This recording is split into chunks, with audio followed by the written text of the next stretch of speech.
Thrand here. Hail, this is Eldgrim. And we have a special episode today. That's right, it really is a special episode today. Most certainly, we're going to revisit the Naue 2 swords and redo our ballistics, analog ballistics gel head test. That's right, the one we did on the package opening video for this, it was an older version, or older model of the head, like it was head Mark II. Or is it Mark 1 actually? Yeah, maybe. Not even, I don't even know how many I've gone through. I call this one the Mark 2.0, but I'm not sure. Yeah, but either way, we're going to redeem this sword today by Neil Burridge, because we know there's historical accounts of these things decapping people and doing some really serious damage on headshots. In that old head, I used that oak dowel for a joint and to seal up the actual tube. I didn't use a cap on it at that time. So there was enough wood in there that if you screwed up and hit the actual oak dowel or wood, I don't think any sword would go through it. You had to get lucky and hit right in between to hit the pipe itself to have a chance of slicing through. And the pipe is hard as bone, if not hard. So this is this sword's redemption video. Most certainly. And I think that we've learned a new technique with it after we've had some time to practice and kind of do other testing videos. We were trying to kind of throw it out or use the weight of the blade when we originally got it. We were thinking of like European swords or, you know, cut more like that. With these, you have to pretty much use the chop or hacking motion and combine it with a nice draw. You want a slicing motion. And lessen the amount of casting. And I think that is what the handle was designed for, this grip.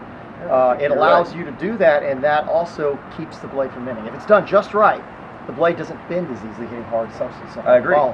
So I honestly think we're going to do much better, man. I think so. I think the combination of improved technique, plus we were afraid to use them originally. Yeah. Well, the improved technique, the improved heads, and of course Neil Burridge handmade bronze weapons. I think these are going to do awesome. Oh, most certainly. It's more than proven itself cutting through metal, punching through metal, and everything else. That's right. So I think we'll be a lot better off this time around. Well, let's get to work. Let's get started. Ah!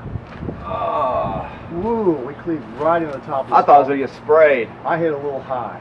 Take another shot, man. I want to see this, but I ain't going to get sprayed this time. I just hit a little high. I'll stay a little back here. Ah! Nice cut. I took the clean top of his head off. Nice. Look at that. Here you go. Here's that was piece. Nice. That was sweet, dude. There you go. I think I'm used to our pale man being a little taller than that. Yeah, we healed him. Now he's there ready to go again. Oh! I gotta see that. And no bending. This is gorgeous. We know how to use the swords much better now. We know how to use them way better. All the way into the skull. That is beautiful. And you notice how it drew too, as it drew out when you'd use that kind of. Oh yeah, this kind would of definitely motion. kill a man. I don't care if people think they're smaller. These are heavier than average daggers. These are swords. These are sweet. I mean, these are really.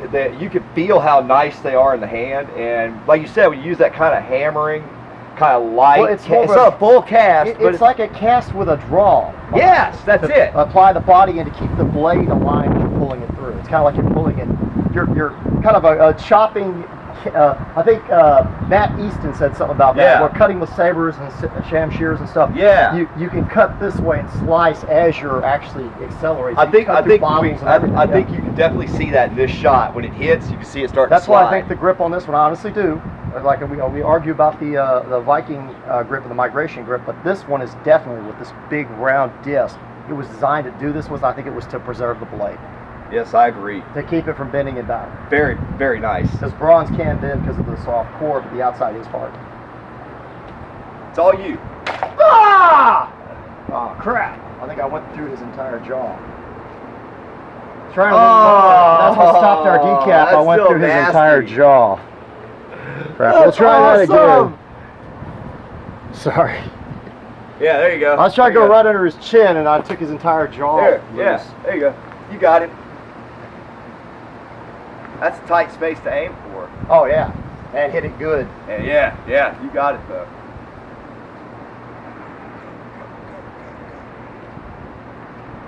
Ah! Not the decap we wanted, but we went clean through the skull anyway. That is a decap. That is a definite decap. Look at him. Through this bone over here and the... Hey, I think there's enough there for me to finish him. You want to try to take the skull and take the neck off? Yeah, let's try. Oh! Damn. Clean decaf. That was nice. Oh. Honestly, looks like you might have got a little bit of a skin flap. Yeah, look at the skin flap here. Yeah, and they're over here because I think the way the tip went through, it didn't. You understand what? Yeah. We had a cut up here, so it just. Yeah, Oh, over there. It was my cut man. from above, and then you hit right below it. So it's beautiful, right through the spine. Right through. This shows this could definitely decap a man. So No the old doubt stories. Were My true. Homer, because he'd seen battles. Yes, he had, and then And some you of the know people what he bronze interviewed, was? I'm sure, to write his books. Are true about people having their heads cut clean off with one blow. No doubt. Their skulls cleaved. I mean, they speak of it, so they say these type of swords aren't capable of doing that. Well, I And say I'm sorry, it is. I'm not seeing any real damage or. And you know, bending PVC or- pipe in a lot of ways is harder to cut than bone. Yes, it is. And we've cut through a coconut today with this blade And this twice. is 20% gel today. I used heavier gel. Oh, that is Yeah. thick. That's tough. Most certainly, it's beautiful. But I'm glad we learned how to use them better. We learned Yeah. how the style was of how these are gripped and how to get the most out of them without bending the blades. When we first got them in the mail a while We back, tended to want to cast like we did. we wanted to with the bike. throw them like, oh, Yeah. sorry, that didn't hurt. They're ready to go. But, They're ready for battle. we tended to try to do something like this, which this kind of tells you did not want to do that. Right. I mean, it's unless you're doing something like that, you know, it's not an option. Or maybe thrusting like this or something, you might do that for reach. There you go. You know, like you could get extra reach doing this if you hold it with the thumb on the, and that may be what these pieces are for here. They may be for some types of cuts or usage where you'd put your thumb behind it to brace it. Man. Beautiful. I think we did a real good test today. I hope Neil enjoys this out there. Yes, thank you, Neil And- Burridge. These are excellent weapons. And what were you saying about the Kopesh would be much easier at this? Yeah, I would love to try some of the Kopesh. I'm telling you, could you imagine we do that just on a downward shot through I think coconut I think and what I saw everything? today, it would probably take the skill. It'd be like the LaSalle partisan head. Yeah, but it'd be broader than our axes, so instead of just going through the skull and sticking in it, the blade is so broad, I think it would go through. Oh, I think so, but I think it- on a downward shot like the LaSalle partisan, I think we can get a lot from a Kopesh. Yeah, I think it might go clean through the skull, possibly. I think we can do it. Possibly, Well, if we use the right technique. well, until we have a Kopesh, it remains to be seen. Most certainly. We really appreciate you watching today, guys, and be sure to subscribe to our channel if you're not already subscribed to that YouTube channel, Thrand. That's spelled Thegn, Thane. And make sure you like this video and any other videos you've watched from us. And find us on Facebook at Thand and Elagrim's Well of Remembrance, where you can get some really great memes and some other great Viking and historical content, archaeological posts, things like that. It's a great community. Also, if you want some private stock, some footage only seen by specific special people, ask to join our Thand YouTube boat crew. That gets you exclusive content, video, photographs from the set, and you get to talk one-on-one with Thand and I about all things historical and living history. And suggest stuff you would like us to see us do. Give us other people's videos you'd like us to review.